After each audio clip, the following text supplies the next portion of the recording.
Namaste মিত্রগণ। 25 December আর কয়েকদিন পর বিদেশি বর্বর খ্রিস্টানরা এই দিন বড়দিন, ক্রিসমাস ডে, এক্সমাস ডে এবং যিশুর জন্মদিন পালন করবে। তো তারা মূর্খ, বড়দিন কোন দিন সেটা জানে না, দিন বড় রাত ছোট তারা জানে না। মেনে নিলাম, ভালো জিনিস। বর্বররা মানতে পারে, পাগলরা মানতে পারে। এক্সমাস ডে গাঁজাখড়ি গল্প। কোনো ভারতে কোনো বলগা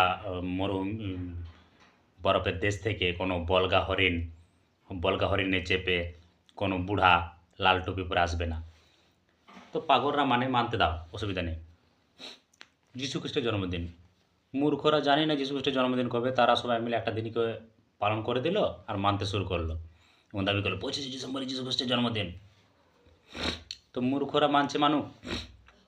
সনাতনীরা, হিন্দুরা যারা আছেন তারা কেন 25 ডিসেম্বরকে মানছেন? মানতে হলে মানুন তুলসী পূজন দিবস।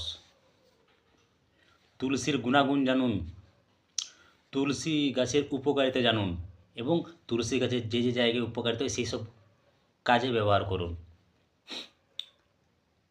কিন্তু আমরা মূর্খের মতো, যেমন একটা ভেড়ার পালের মধ্যে একটা ভেড়া যেদিকে যায় সেই দিকে সব মূর্খ ভেড়াগুলো সেই দিকে হয়ে যায়। তো সেই রকম বর্বর মূর্খরা, খ্রিস্টানরা এই কাজ করছে। আপনারা 25 December, happy new year, 25 December, Christmas day, Santa Claus আসবে, হ্যাঁ, কেক খাবো। কেন কেক খাওয়ার কি কোনো নির্দিষ্ট দিন আছে নাকি? বর্বররা নির্দিষ্ট দিন করতে পারে, কারণ বর্বররা কিছু পায় না। তো যিশু ম্যাজিক দেখায়, পোড়া রুটি আর টুকরো মাছের, মদের ম্যাজিক দেখায়।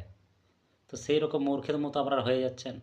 তা আসুন, মানবতার জন্য মূর্খামি বর্জন করুন। নিজের বাচ্চাদের জোকার বানাবেন না, সান্তাক্লজের জোকার বানাবেন না। আসুন 25 তারিখ তুলসী পূজন দিবস উদযাপন করি এবং তুলসীর গুণাগুণী প্রচার প্রসার করি। নমস্তে, ভারত মাতা কি জয়। জয় সনাতন, জয় হরি জগন্নাথ।